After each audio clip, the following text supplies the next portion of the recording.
Véronique Sanson, Denise Glaser, Discorama ou Comment faire du silence, un véritable genre cathodique, Jean-François Brieux. Alors nous étions partis aux États-Unis en compagnie de Véronique Sanson, qui ne laisse pas d'adresse. C'est sa mère qui va aller la récupérer d'ailleurs, parce qu'elle n'avait même pas donné de nouvelles ni à ses parents, dont elle est très proche, ni à sa sœur. Et c'est sa mère qui va aller, qui va prendre l'avion pour aller voir si Véronique Sanson est véritablement heureuse avec ce Stephen Stills, légende de la musique rock, qui prend de la drogue, on est dans les années 70, hein, c'est toute la légende du rock'n'roll circus. Hein. Oui, tout à fait. Mais c'est vrai que donc on est à la rentrée 72 à peu près, et c'est vrai que ça commence comme ça. Ça commence par Michel Berger, la sœur de Véro, qui font tous les hôpitaux, qui téléphonent partout en disant Véronique, où est-ce qu'elle est passée, qu'est-ce qu'elle est devenue. Et puis c'est vrai que Madame Sanson, la mère de Véronique, qui est une femme de grande autorité, de grande décision, commence à appeler la maison de disques en France, et puis à Londres, et puis à New York, et puis fait tout le voyage, et finit par les retrouver, grimper au sommet d'une montagne dans le Colorado, et demande à sa fille, ma fille, il faut que tu me dises dans les yeux, à moi, ta mère, si tu es vraiment là, si on ne t'a pas drogué, si on ne t'a pas enlevé. Et Véronique lui répond, oui, je suis là parce que j'ai décidé de l'être, pas de problème. Et sa mère repart à Paris. C'est le début de la saga Véronique Sanson américaine. Ouais. Ça va même être une espèce de tarte à la crème pour les journalistes français, qui sont tellement fiers soudainement d'avoir une artiste française, auteur, compositeur, interprète, qui se marie en plus avec une star de la rock culture. Et puis c'est le début de ces albums dits américains, avec Le Maudit, qui reste un album très important pour Véronique Sanson, puisque c'est un album où elle s'est débrouillée toute seule. Pour la première fois, il n'y avait plus Michel Berger derrière, il n'y avait plus le système Krapoutchik, il fallait qu'elle y aille toute seule pour enregistrer cet album, le composer, le produire artistiquement, avec d'ailleurs les musiciens de Stephen Stills. Voilà. Dans un premier temps, Véronique vit heureuse avec Stephen Stills, et puis c'est un petit peu plus compliqué. Notamment parce que c'est pas rien de vivre dans les montagnes américaines avec 6 mois d'hiver, et puis de l'hiver à l'américaine, du vrai hiver, comme dans les films d'Hollywood. Et donc, Véronique, elle n'a pas grand-chose aussi pour survivre psychologiquement à cette période. Enfin, c'est un peu compliqué. Et donc, elle écrit cet album déchirant, difficile et très tendu, qu'elle finira effectivement par enregistrer toute seule comme une grande à Hollywood avec les musiciens de l'orchestre de Stephen Stills, et qui sera un grand succès finalement en France, alors qu'on aurait pu penser que ça aurait pu être plus compliqué. Et ce troisième album finalement va bien marcher, et comme vous le disiez, je suis tout à fait d'accord, je crois que tous ceux qui connaissent bien la carrière de Véronique, cet album est un album important, un moment important. Ouais. Avec ce titre emblématique, Le Maudit, et ta douleur efface ta faute, clin d'œil à Michel Berger, qui lui, entre-temps, a rencontré une autre blonde, à qui il va écrire la déclaration d'amour, et qui va faire un parcours artistique en compagnie de France Gall, qui va peupler la fin des années 70 et toutes les années 80 et 90. Ouais. Alors, Véronique Sanson au Colorado découvre la cuisine, parce qu'elle s'emmerde un peu. Hein. Exactement. Donc elle appelle sa maman au téléphone et elle lui demande de lui concocter un petit peu des recettes. Il faut dire qu'on mange pas très bien là-bas non plus. Et puis très vite, il y a des difficultés dans le couple avec Stephen Stills. Il y a un enfant, Christopher, mais il y a aussi très vite l'ennui et la violence d'un mari qui n'est pas toujours à la hauteur. Oui, voilà, alors ce sont les années 70 qui succèdent, comme chacun sait, aux années 60. Donc, on fonctionne à la drogue, on fonctionne à l'alcool, on fonctionne autour du monde permanent pour des concerts gigantesques, pour des tournées qui durent des mois et des mois. Et c'est vrai que Stills, au sens mais vraiment exact du terme, comme toutes les rockstars de cette époque-là, c'est pas vraiment où il habite. Et on peut le comprendre. Et Véronique est à la fois, j'ai l'impression, mais ça c'est moi qui le dis, peut-être qu'elle dirait ça autrement, mais elle est à la fois totalement, elle adhère totalement à ça, elle rêve totalement de ça, comme on a peut-être tous rêvé de ça d'ailleurs à cette époque-là, comme la presse française a rêvé de ça à cette époque aussi. Et puis en même temps, c'est dur, parce que ces types qui jargonnent, un Américain qu'elle ne comprend même pas, qui se barrent, passez-moi l'expression, mais qui se barrent au milieu de la nuit pour aller faire la fête, on ne sait où, qui reviennent. C'est dur quand même pour la petite Française. Et donc voilà, le maudit, c'est le carnet intime qui raconte ça. Oui, puis en plus, Véronique Sanson n'est pas vraiment une femme-objet. Et à un moment donné, elle a le sentiment d'être prise un peu pour une potiche, quoi, la petite Française qu'on place là parce que ça fait rigolo. Mais en fait, elle a déjà une carrière, elle a déjà une notoriété, et puis c'est une femme assez libre.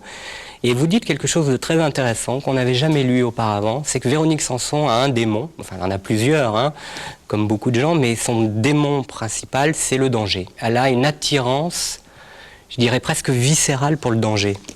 Oui, c'est vrai.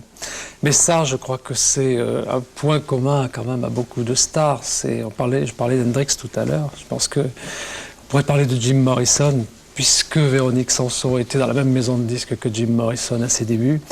Mais c'est vrai que Véronique, oui, je crois qu'elle est un peu shootée au danger. Oui, elle aime bien faire le grand écart sur le vide, comme beaucoup d'artistes. Et c'est vrai que ce périple américain, c'est aussi ça, parce que c'est tout un périple initiatique, à une culture, à une langue, à cet univers de la rock music américain qui est dur. Enfin, il faut voir dans quel état sont les gens 40 ans après, quand ils sont encore vivants.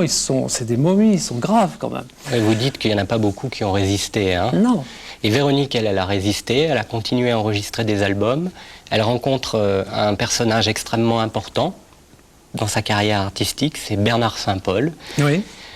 Qui va devenir une sorte de mentor, mais plus que de mentor, d'alter ego. Hein. Je pense que Véronique Sanson n'a pas trop fonctionné avec des mentors ou des gourous ou des pygmalions, mais plutôt un alter ego qui va lui permettre d'aborder un nouveau virage artistique dans sa carrière, avec ce premier album londonien qui sera Vancouver.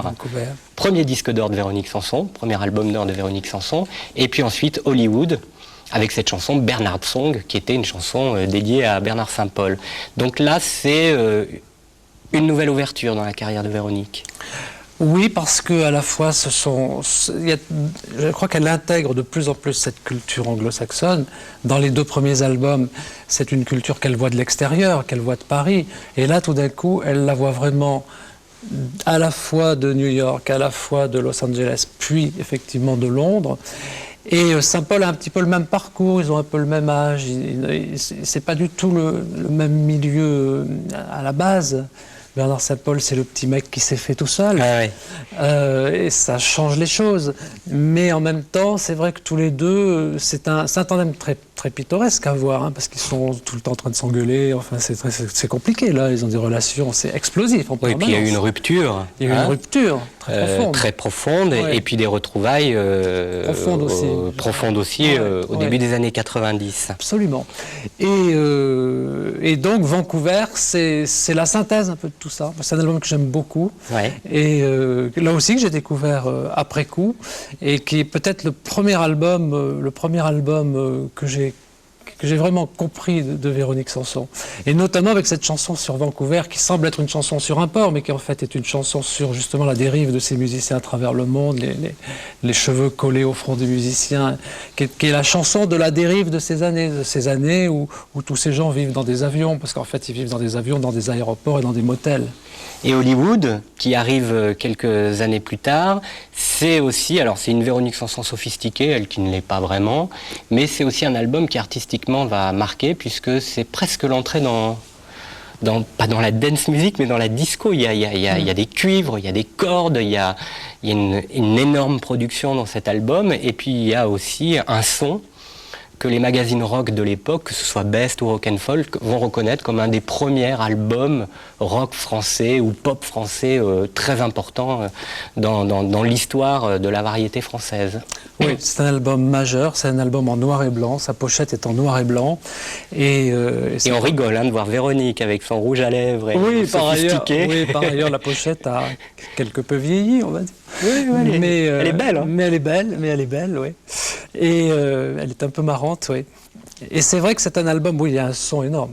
C'est vrai qu'il y a de très bonnes chansons déjà, parce que ça commence quand même comme ça, un bon album en général. Mais en plus, il y a un son vraiment énorme, une pêche incroyable. Et c'est vrai que là, Véronique Sanson, c'est le moment où elle est un peu la chef de file de la rock music en France. Ça, c'est évident. Alors qu'elle n'y habite pas, mais en même temps, elle est tout le temps là, d'une certaine façon. Elle est là pour toute une série de concerts, on ne va pas les détailler, mais enfin, elle est beaucoup là en même temps.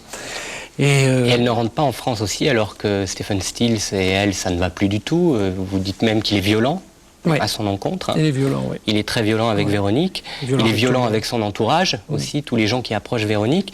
Mais Véronique ne quitte pas les États-Unis car elle ne peut pas récupérer son fils. La loi américaine est extrêmement dure dans le cadre d'un divorce entre un citoyen américain et une citoyenne française. Oui, il y aura 2 procès, ça sera très long, ça sera très lourd. Elle perdra le premier, le deuxième, elle le gagnera et elle aura la possibilité de garder son fils à ses côtés, mais à condition de vivre avec lui aux États-Unis. Puis ensuite, ils pourront rentrer en France à condition que Chris, donc le fils de Véro, Christopher, étudie dans un lycée de langue anglaise, un lycée américain. Donc ça, c'est la justice américaine. Puis la justice américaine, c'est vrai, pour Véronique Sanson, enfin, pour elle, Véronique Sanson, c'est quelqu'un, on ne sait pas qui c'est, petite française. Oui, vous dites d'ailleurs que pour la justice américaine, le citoyen américain a toujours raison contre le citoyen étranger. C'est ça, en gros, oui, c'est bon, c'est une petite chose. Et elle sera obligée de produire des certificats de ses bandes de disques et des choses comme ça, un peu limite, mais bon, pour dire, mais attendez, mais je gagne ma vie, si c'est ça le problème, je gagne ma vie, je peux élever mon fils. Et ça se passera comme ça. Et ça va donner une fêlure supplémentaire au personnage Véronique Sanson, qui continue à enregistrer des disques, un 7e album en 1979, qui va être l'occasion pour Véronique Sanson de revenir en France, notamment pour faire des spectacles, mais aussi pour enregistrer un numéro 1 des Carpentiers.